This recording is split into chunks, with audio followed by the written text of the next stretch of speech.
Thinking Basketball Podcast. My name is Ben. Welcome back to our first NBA Finals episode of the year. We made it all the way.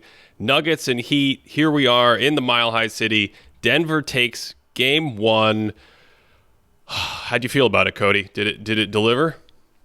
I thought it was a fun game. I'm glad that the Heat got a little bit of a run. You know, I think they went on like an 11-0 run, maybe at the end of the third, going into the fourth. They hit a couple of three-pointers. All of a sudden, you're like, okay, I don't have to change and go watch what other broadcast programming you might be watching if you're 70 years old. But yeah, I was just glad that happened. But beyond that, I thought the Nuggets probably could have won by more. Yeah, I thought they could have won by more. See, to break the fourth wall here for a second, for me, if they had just held on to that blowout, I could have started working on some video analysis earlier. So I was like, why? What's going to happen? Is there going to be a comeback? If you recall, that actually happened in game one of the finals last year where the Celtics had this crazy fourth quarter. I think Derek White hit a bunch of threes, and they stormed back. They hit like 7 straight threes or something, and they stormed back and stole the game. So I was having a little deja vu about that. But in general, what was it, an 11-point game at the end of the night? The Nuggets were up by as much as 24. They basically led throughout the entire evening. And, I think we should start with the bread and butter of the Miami Heat in these playoffs, shooting 77% from three. They had a more normal shooting game. And I don't know if you caught wind of this where you were listening to stuff, but it felt like people were going, oh, at least the Heat lost because they had a terrible shooting game. And I'm like, wait a second. They had they shot like 33 or 34% from three. Wasn't great. Wasn't terrible. Missed some open looks. Also didn't have some great shots that they missed as well. And then you look at the box score at the end of the night. Miami shot better from downtown than Denver, but I thought Denver had better three-point looks. Michael Porter Jr. is an absolute assassin. He went 2 for 11 from downtown. Were 10 of those wide open? Were 9 of those wide open? I mean, he's going to make 4, 5, 6 of those if he gets that shot quality. It actually ended up technically being a defensive battle. The Heat had a 100 offensive rating in all their possessions throughout the night. The Nuggets had a 113 offensive rating. But just to stick with the three-point thing, if Denver makes, let's say, 2 extra threes, it's not even a good shooting game for them. I think they finished at 29% from three, one of their worst of the playoffs. They make 2 extra threes, that offensive rating's right back up to 118, 119. And that's what it felt like. You know, we spent a lot of the preview talking about how can you slow down this offense to just enough of a degree that the Heat can have a chance to score with them. And even though it was lower scoring, that was my big takeaway from game one. It's like, whoa, what are the Heat going to do defensively? I think, defensively, when I walked away from the game, I thought the Heat looked okay at some times, right? Well, I know I just said that I think the Nuggets probably could have won by more, but there were still a lot of defensive concepts that the Heat were throwing out there. I'm like, you know what? Maybe they could try some more of these things to see how they work. One thing that I really liked, we talked about this in the preview pod, was, we made a lot of to-do about Anthony Davis falling down. Jokic is in really good shape. He runs down 5-on-4. There were actually quite a few times, especially I thought in the second half, where Bam was across half court already, picking up Jokic already at that point. Right? Like he was beating him down, completely stifling their transition. I didn't look at any transition numbers, but Denver must not have had many transition opportunities because I really thought the Heat were really buttoned up there. They didn't allow a lot of offensive rebounding, which, again, we talked about Z-bounds, scoring off your own miss, which Jokic is really good at. They limited that quite a bit. So there were a couple avenues that I thought the Heat were doing well on defense. And even the zone, Ben, I think they ended up playing more zone against Jokic than against non-Jokic lineups. Like, the first time they threw out the zone was right when Jokic went to the bench. They went straight to the zone. But to start the fourth, all of a sudden they're in their zone. They go on that nice little run. It took a couple of plays, and I felt like Jokic and the Nuggets were starting to figure it out a little bit more, but I think it was just enough that they were kind of able to change the tenor of those few possessions. So, I walked away thinking that I was impressed with the Heat comparatively to what I've seen other teams do against the Nuggets. Yeah, some of those make sense. I think the transition was a little shaky, though, for me. There were a handful of transition breakouts, just pure transition breakouts. And that happens when Bam takes a shot on the baseline, or you have a silly turnover, or I think one time, I can't remember who it was. It may have been Highsmith. someone went into the stands to save a ball and saved it on the sideline right to one of the Nuggets players. All those plays are going to create transition, and Denver is just too good, too well coached, too balanced, too many high-quality offensive players. When they come down, they get wide open threes, they get layups, they get good stuff in transition. But then the other side of the coin, I don't know if you're technically don't want to count this as transition, but all the cross matches, which of course was the focus of the video for me on the Thinking Basketball YouTube channel, because I thought that was sort of the biggest takeaway of, okay, what's happening here is on the exchange between defense and offense, Denver can find mismatches with their size all over the court. And we talked about it in the preview, but it really popped in those transition plays. And I think I actually came away from making the video. There's so many of those plays. You know, in the course of a game, you might have 80 or 90 solid possessions. Some of the other possessions are free throws and, the ball goes off someone's leg. But let's say there's 80 solid possessions. If you're looking at that and you have like 15 examples of cross matches in transition creating a big problem for the defense, that's a big problem. That's a ton of examples where something like that is happening. And so there were a couple of them where I'm just like, are the Heat going to have to rethink how they play in transition? Because I don't think, you tell me what you think, I don't think it's a good idea for Jimmy Butler to be jogging back on defense and go oh, I'll pick up Murray this time, because they have no size, which leads to maybe the simpler explanation. I think we're going to see a lineup change from Miami, and I think they probably need to get more size. I understand Highsmith is listed at 6'7", and that was the change they made in the second half. They had way more Highsmith minutes on the court because of his size compared to someone like Caleb Martin. But Cody, I wonder, are we going to see, we talked about it in the preview, are we going to see Kevin Love start game 2? Because the Heat don't have a lot of options, and at least that gives you that stretch big man curveball on offense where they could get a look at it to maybe see what they could get out of it. But on defense, it's weird to say, but even just having a second big body where Aaron Gordon is a huge dude. That was obviously a focus of the video.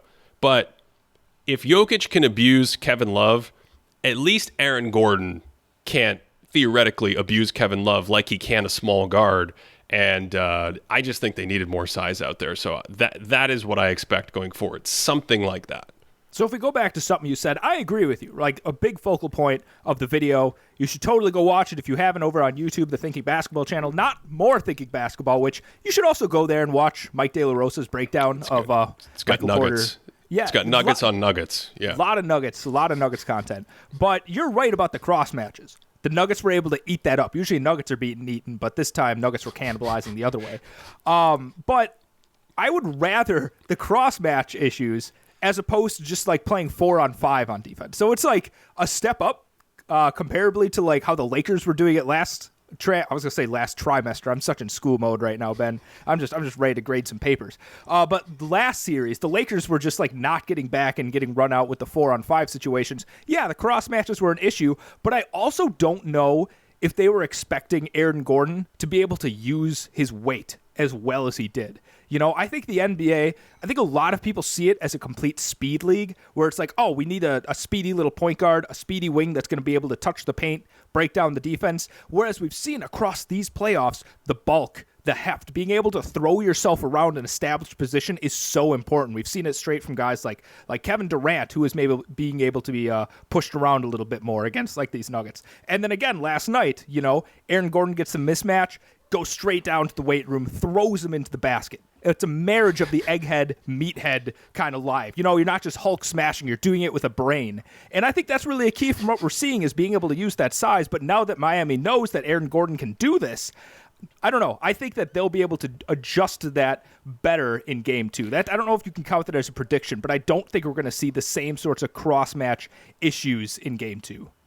Well, we did talk about this explicitly in the preview, where we're in this era that sometimes prevents big men from abusing, the Rudy Gobert problem. Like, why can I switch a small guy onto him and then I can't get an easy basket? Some of it is the way the game is officiated, with smaller players being able to be simultaneously very physical and then also flop the second the bigger player does anything. But some of it is just better help schemes, denying the post, a lot of fronting of the post, a lot of three-quarter fronting of the post with the second defender sliding over. You couldn't necessarily do that 30 years ago because of illegal defense. You couldn't cheat that defender over to help take away the post catch. So that has changed things where we don't always see this. But the one thing we talked about in the preview, Cody, this is organic for the Nuggets, especially Jokic and Gordon. And they were the two guys where it really popped in game one with these cross-match issues, switching smaller players onto them. Because that Heat starting lineup, I mean, Jimmy Butler at least is physical enough to prevent Gordon from just having these, walkways to the basket, right? But Butler can't really guard Jokic. That's a problem. I think I'm being generous when I say he can't really guard him. He can't guard him. It creates a problem. Miami's double teaming. I don't know what's going on there. I don't know why you would ever double team Nikola Jokic. I guess it's always better than giving up a layup, but it just seems like you're playing with fire when you do that. So I'm rambling, but the point here is Bam is the only player on the court with that starting lineup. So at least if you had two bigs out there, at least maybe you could have a second player size-wise that could switch over and not have this like immediate bam, we're just going to go right. I shouldn't have said bam. Boom, boom, boom. We're going to go right at this mismatch. And it's the same thing, like one step removed, because with Gordon, he's so strong. Basically, the way the Heat started the game yesterday, you had Gabe Vincent and Caleb Martin and even Max Strus were all targets. So 60% of your starting lineup was a problem. But again, and I mentioned this in the video, Jokic is the center of this whole thing, because when you come down, you're freaking out about only Bam being able to guard Jokic. So the domino effect of that is only Butler can guard Gordon. I'm just wondering if size is the answer. Maybe it's not, but to your point, a lot of times in game one, something happens, and then without major adjustments, teams kind of clue in. They go through the walkthrough. They say, okay, we're going to take this away. And then you don't really see it for the rest of the series. This is the kind of thing where I expect we're not going to see 8 easy field goals in the first half. But I think it's just a constant organic part of the Nuggets offense that if you don't make the right trade-offs, you are going to give that up consistently throughout the series a couple times throughout each game. The organic part that you're talking about, too, you bring up fronting in the post. And I'm picturing it might have been one, maybe a couple plays in the first half where it was like this, where I'm pretty sure it's Gabe Vincent specifically on Aaron Gordon. And he's immediately like, oh, I got to get in front of this guy because if he gets the ball, it's over. But then the issue, like you said, usually there's like a second player that's able to hang back and defend the rim. But like in this little triangle formation, right, you have Jamal Murray, who might try to enter it down into Gordon. But then at the top, you have Nikola Jokic, who's shooting like 900% from three. So you can't leave him. He's shooting whatever he wants from three. That yeah. Apparently, I'm in my notes. I'm calling him Nikola Nowitzki. But yes, although is he a better shooter than Dirk Nowitzki? That's a sidebar. Keep going. I don't know what's happening. We can maybe get to that at some point here. But Murray, what he's able to do is he swings it to the top where Jokic is, and immediately just enters it down to Gordon. And Jokic is so good at finding just like the slightest little spot. He's like Odysseus, like firing through the 12 axe heads. Like the pinpoint accuracy of his ability whenever there's just the slightest space for there. Gordon just has to carve out the littlest room for him to get it. And I thought Jokic was just, in terms of like maybe if you're trying to impress somebody when passing, you show like some Magic Johnson clips. Some of those like no-look dimes in transition, they look beautiful. And they're very functional too, of course. But Jokic, the amount of just like functional pinpoint passes where you're like, man, the ability to just hit that right on the head it blew me away, Ben. For a guy that's as good and efficient as he's been, the passing just completely unlocked what the Nuggets were trying to do. So I want to get to the other side of the ball because there's some very interesting things happening on the other side of the ball, but we can go through all of this. I made a video about a ton of this until we're blue in the face, and we can see what happens in game 2. We can see how they try to limit it. Maybe that's the right word. They're not necessarily going to need to tilt their defense to take this away. Aaron Gordon didn't have 38 points. He had 16 or whatever it was. but it's something that they're going to have to limit because you don't want to give up these easy baskets. You don't want the opponent's shot quality to be amenable to a 130 offensive rating. You want to make it harder. Cody, we haven't even gotten to the two-man thing. Jamal Murray, Nikola Jokic, doing everything they want to do. You want to talk about fronting. There's a play at the beginning of the game where Murray is going up to get a handoff. And, of course, this is what the Nuggets do all the time. Jokic has the ball in the middle of the court. Maybe there's some screening action. Murray is deeper in the paint. He comes flying up. He's going to get that handoff. They're going to go into whatever they want to go into. So I believe, very deliberately, Gabe Vincent is on top of Murray. He's top blocking him. He's trying to take away that cut. Murray just shoots back door. Jokic one-hand pass, layup, and the broadcasters are like, whoa, look at that pass. And I'm in my notes like, whoa, look at that coverage. So they're trying to do things to take away the bread and butter two-man action in the half court. And the first thing they tried just failed like catastrophically. And I think part of all of this plugs into a bigger problem. Again, we can get to the two-man game, but the bigger problem is, where does Jokic like the ball, Cody? Where does he do a lot of work with the ball? Like the top of the perimeter around the nail. Where does that put Bam Adebayo? Top of the perimeter around the nail or so. So he's not in the paint. Yeah. Okay, so when you have no size, who's left at the basket? We saw it in the first play of the game. It's the first play in the video. It jumped out to me right away. They try to deny Jokic the ball. Murray just uses Bam and Jokic as a screen, drives to the basket, and all he has to do is finish over like Gabe Vincent or something. And I don't know if you know this, but Jamal Murray is like 6'5" in shoes, and KCP is like 6'6" in shoes, and Aaron Gordon is like at least 6'8" in shoes, and Michael Porter's like 6'11" in shoes or something, and Jokic is 7 feet tall in shoes. The rest of the Heat are teeny bobini compared to that. Okay, they is that a thing? I just made that up.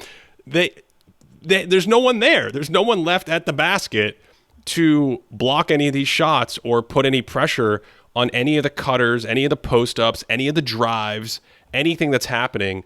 If Jokic is going to keep Bam out on the perimeter, so I think all of this ties into a larger issue there. I think I tried to like. You're still recovering from teeny bobini. Yeah, I did. I was constructing the song in my head, and I'm like, maybe we could quit the podcast and just write children's songs. You know, I feel like you strike me as a ukulele strumming, whatever noun goes after ukulele strumming. But I mentioned this last time when I was trying to go a little galaxy brain, when I was like, what if we get Bam Adebayo off Jokic a little bit more? And I don't necessarily know, because like you said, who then defends Jokic? Like, are we going to get to the point? Because I feel like even a couple of years ago, we saw a lot of Bam playing at the 4. Is that something that they're going to actually have to try? Right? Like, do you put, like you said, Kevin Love in there? Kevin Love's on Jokic. Bam's playing at the back. I don't even know. Because even if you have Kevin Love in, yeah, he's got some more size. It's going to be harder to attack him head on just because he's a bigger body. But he's not really offering any rim protection. So, I don't know, Ben. What would you do about this conundrum if you were Miami? Can you do trades in the middle of the series?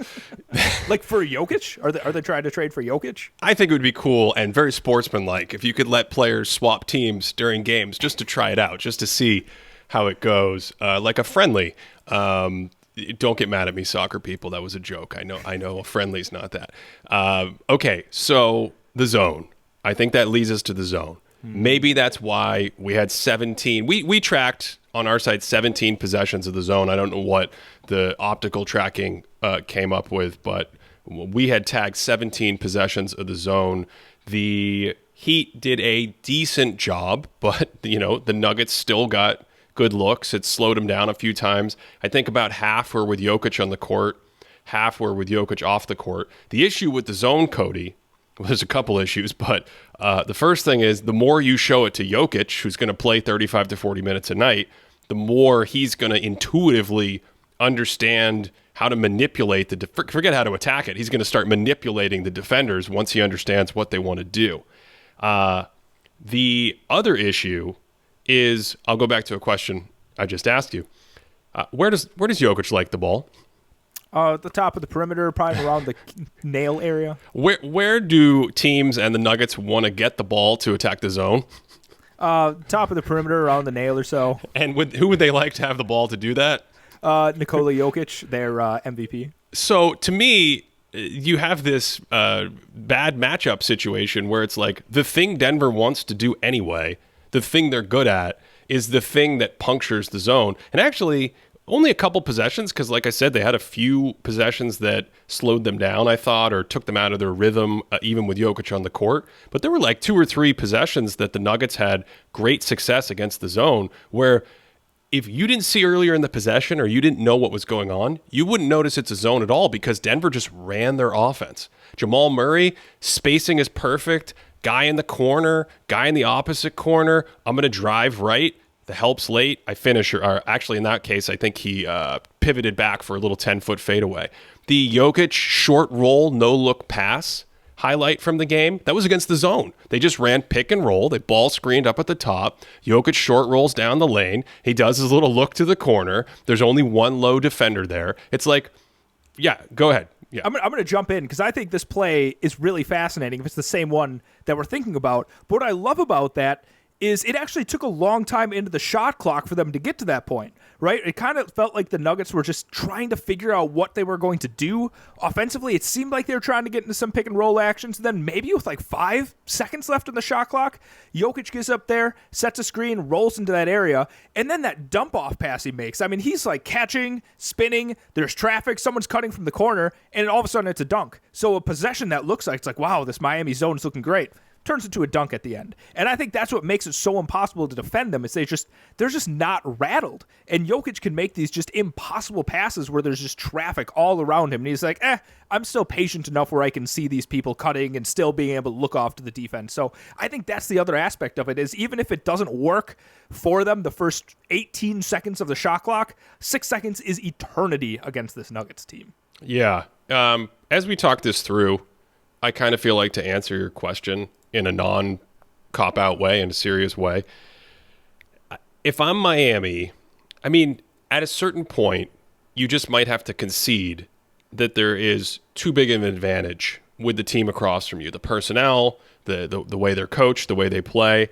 And that leads me to think you don't have a lot of cards. You can't just, like, they don't even have a lot of centers. Who's going to play? You're at 7. Is he gonna start and play 35 minutes and you're going to go Twin Towers? Like, they just don't have a lot of cards. And I think when you run out of cards, to me, and I think sometimes Eric Spoelstra embodies this, you got to junk it up. You got to just do ridiculous things. So the Heat have this zone, but as an example here, maybe this zone is too scouted. Maybe this zone is too... Maybe they throw a different zone. Maybe they start throwing 2 different zones, 2 very different zones. Maybe they start doing weird stuff like your suggestion, like putting Jimmy Butler deliberately on Jokic, having Bam roam off, just double teaming in random spots as you go, like full court press. Let's try a 3/4 court trap and see if falling back somehow kills enough clock. Because the direction I'm really going here is, once you get to, like, we can't stop them, their offensive rating is 120 or whatever. It's been 124 the entire playoffs with Jokic on the court. When you junk it up and you try different things, it can feel like it's failing, but actually a 118 offensive rating is better than the half court. We know what we're doing every time, 125 offensive rating. And that's just the desperation sort of attempt that you have to make to try to slow them down. And outside of the players just playing better, which can happen and potentially will happen with a Heat team going forward, those are the kinds of tactical moves that would try to sprinkle in there on that end of the court. The other end of the court we can talk about more, but I'm still stuck on how to stop them defensively for the 4th consecutive series. First of all, when you say Miami might come out with 2 different kinds of zones, like I'm getting a little sweaty. I mean, it might be a heat wave, like it's moister than an oyster out here in Minnesota, but like maybe it's the fact that you're tossing out this 2-zone thing, because that sounds like ideal basketball. Can I ask you a really big, probably inappropriately early question, Ben? Yeah. Okay, Ben. Where right now, if you had to do it, you can say pick and roll, or you can say 2-man action. Where would you rank Jamal Murray and Nikola Jokic in terms of pick and roll / 2-man tandems in NBA history? What are the, like? Is it like Magic and Kareem? Is that what you're thinking of? Who, Oscar and Kareem? Who are the? I'm thinking specifically, I guess more specifically in the pick and roll, like the Nash, Amari Stoudemire kind of combo, Okay. Stockton, Malone, I don't know, Chris Paul, Blake Griffin, LeBron, Anthony Davis, whoever else you would put in terms of like these two guys are involved, probably in a pick and roll at the top, and you got to stop it. Where does Murray and Jokic rank in your mind? I don't know. Let me think about that more, because the key to the question is the last key to me to the Nuggets offense from game one. We spend all this time trying to move the chess pieces around and figure out what Miami can do and all, you know, X's and O's and geeking out till we're blue in the face.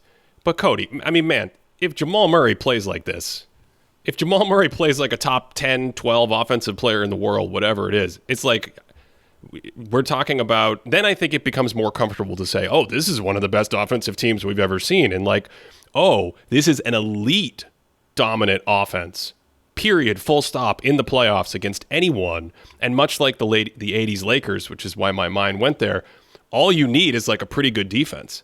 And they've been a pretty good defense. They've been an above average defense, bordering maybe on a good playoff defense with some of the length and the cohesion and the collective intelligence, the way they communicate and the way they're all sort of on the same page. Actually, in game one, they actually had a few errors that you don't always see with some of their rotations where two guys went in the same direction. But much like those 80s Lakers teams, the 80s Lakers were like a mediocre, average-ish, slightly above average defensive team a lot of years in the regular season, and then they got better in the playoffs. When you look at their long-term playoff stuff, they're actually like a good playoff defensive team on top of that Magic Johnson, how are you going to stop us offense? So I want to table that question because at the end of the day, and maybe that's what Miami needs to try to do, take away Murray. Maybe you take away Murray on the other end.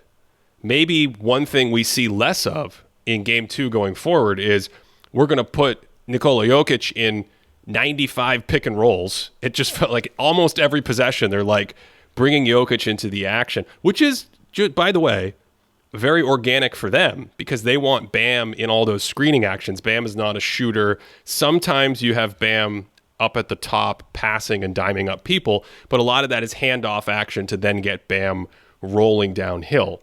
But they just did it all the time. They did not, per se, go after Jamal Murray like the Lakers did with LeBron. So maybe changes on that side where like you attack Murray, maybe you get him in foul trouble, maybe you can start to wear him down. The old Steph Curry, we're going to put you in 75 pick and rolls and take away at your legs. Maybe that helps with a defensive concept on the other end of the court where you could maybe slow him down, because when he's playing at this level, I genuinely don't know what you do without having like a super team yourself. When you talk about attacking Murray, the first guy I think about for attacking him, just like LeBron attacking Murray in the previous series, it'd be Jimmy Butler probably attacking him. But I think you mentioned it in your video too. Butler seemed a little bit more passive. I think passive might have been the term at times that you might have used in the video. And it definitely seemed like this. This wasn't the like clutch you by the throat and just take you out kind of Butler that we've seen throughout the playoffs. Do you think, like, what was your read on that whole situation? Was it a particular way that the Nuggets were defending him? Is there something that Miami should be doing differently or that they were doing differently, that they weren't unlocking his abilities? What was your read on the Butler performance? Well, I happen to know you stopped the video before finishing it, but I think half of it was the length.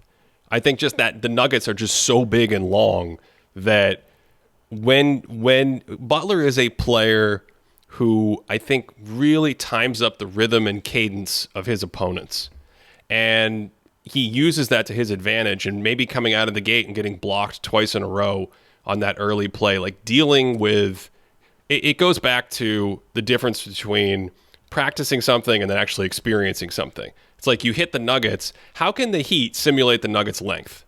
I mean, are they going to do that thing in practice where they give all the players paddles and have them, have longer wingspans? Because that kind of thing, you get out there, Jokic is a little smarter, his hands are a little quicker, they're all well positioned, and their smallest dude is Jamal Murray. And even Jamal Murray had a play in the game where he came over and literally came over and made an elite rim protection rotation against Bam Adebayo, who rolled free to the basket. It's like that's their point guard. To me, it was some of that. To me, it's also just Butler, I think because of the nature of his game, has to kind of find and pick and choose his spots. A couple mid-range shots were off, and he didn't push the matter after that. But I do think he absolutely has to find a way to get to the basket, either for easy scores or to try to get back into that foul drawing, up faking, those sort of like arrhythmic, syncopatic, I'm dribble, boom, I'm going to jump into you. Dribble, hop, step, pivot, up fake. He's got to get back to stuff like that. Maybe that helps create more pressure, spray it out to the perimeter to the three-point shooters, and then you get some synergy that way and the offense is humming. Your description of Butler's movements made me sound like you were like going to do a Mortal Kombat fatality or something like that. It's like up, down, left, right, B, A, and then something happens. But Butler wasn't able to tap into that killer instinct this time. Yeah. They did have some success attacking Jokic, I thought, when they would go side to side or kind of try to use one action to then stretch into another action. There's this beautiful play. It might have been an after timeout that they drew up where they started the possession on one side of the court and then swung the ball all the way to the opposite side of the court for one of those handoffs, like swing it all the way over while a third player is cutting over to get the handoff. That is a harder thing to defend because then you can't set up and dictate your coverage. And the Nuggets did mix coverages throughout the night. And I think this is another sort of underrated thing about their playoff defense. Drop coverage, we can do that. Hedging, showing on the pick and roll and recovering, we can do that. Switching, we can do that. And in the last couple series, I can't remember Minnesota off the top of my head, but they're doing this within a game based on the different players that are in the screening action. So Chris Paul, we're going to drop. Kevin Durant, we're going to come up and hedge. Jimmy Butler, we're going to drop. Someone like Gabe Vincent or a pull-up shooter, Duncan Robinson, we're going to be up at the level of the screen and recover. And that takes practice. That takes intelligence to be on the same page as a unit and understand the rotations. And again, last point I think about the Nuggets' length here, we've been on it all year. Mike De La Rosa had a piece or a video on it earlier in the year, or maybe it was something in the shift video we did. The guys, when you have Michael Porter coming over on the back line, when you have KCP, when you have Aaron Gordon, they're constantly shrinking the court and then recovering and rotating and scrambling, and that's almost where they like to be, right? And I don't think because they don't have the elite shot blocking, they don't really have the personnel to do that and be like a top 10 defense of all time. They're not going to win the title with their defense alone. So that means sometimes you'll get open threes. Sometimes if you move it around enough, you'll get a dunk. The Heat had a couple of those. They had a couple of really beautiful ball movement possessions, and they got a layup. But man, does Denver love living in that space defensively. They are comfortable as all heck with Bruce Brown, KCP, Gordon. They're flying. Two guys are jumping at the ball. The shot clock's running out, and you got a fadeaway three. And that happens like 5-8 times a game. It's tough to beat. And that's why I made the comment in the preview, I think the bench lineups could even be better defensively because they're just so comfortable flying around against a team that might be a smaller size like this Heat squad. Something I want to talk a little bit more about that drop because one thing that I did find interesting is Jokic seemed to be dropping against Lowry a little bit more, which I found.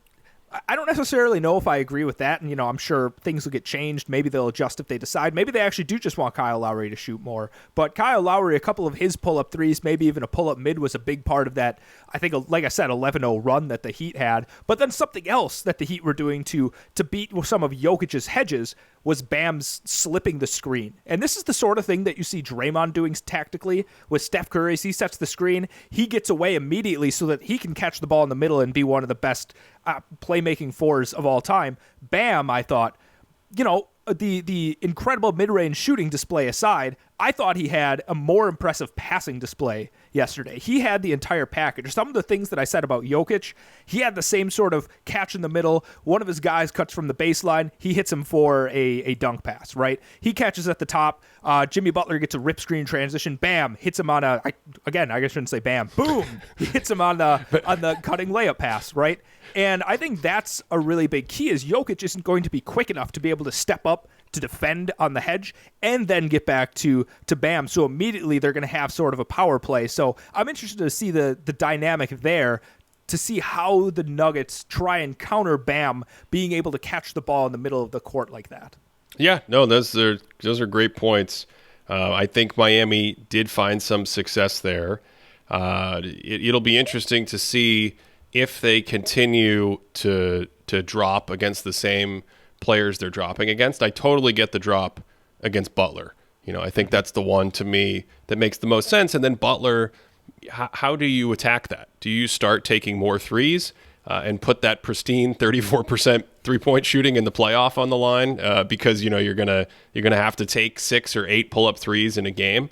I don't know, but they had some success there offensively. There was a really cool sequence in the game where the Nuggets were icing the ball screen, meaning they were pushing the pick and roll to one side of the court. So Jokic is way back at the basket, and whoever's guarding the ball handler turns himself and tries to say, "You're not using this screen. You can go to the sideline as much as you want. You're not using this screen."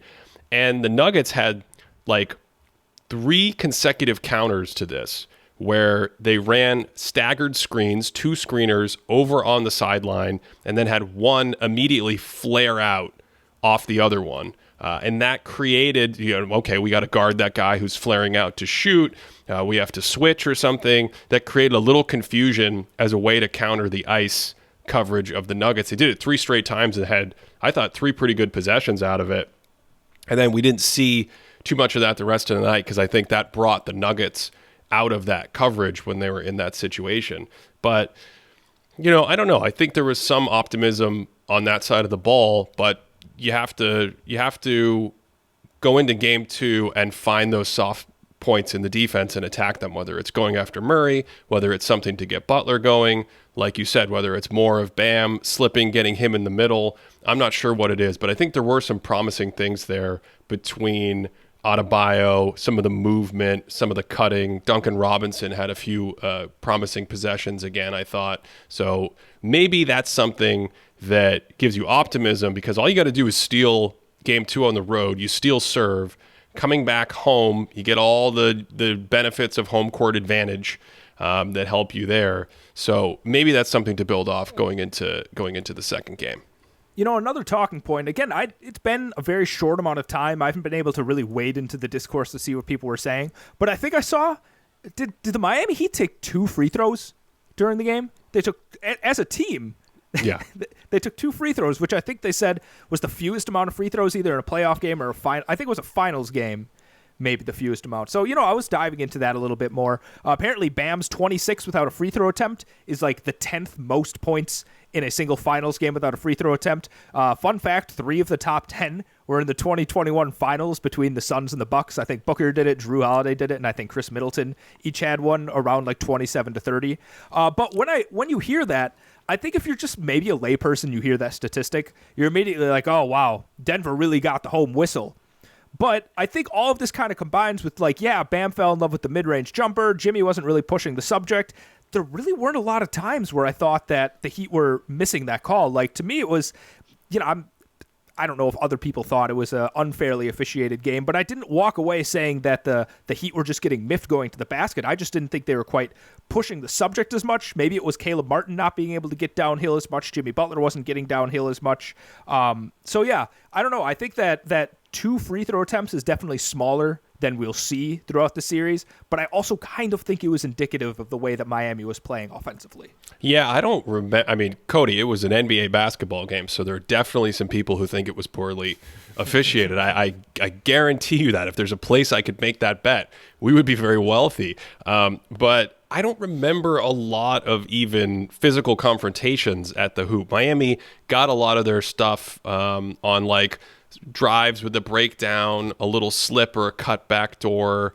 There were a lot of attempts at the rim like that versus two players coming together, banging together, some big contest. So, yeah, I think they're going to have to find a way to pressure the basket going forward in Game 2 and the rest of the series.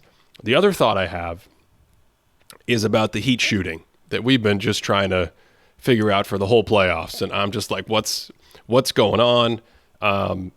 They apparently, I'm sorry, I can't remember who had the stat on Twitter. Someone pulled it.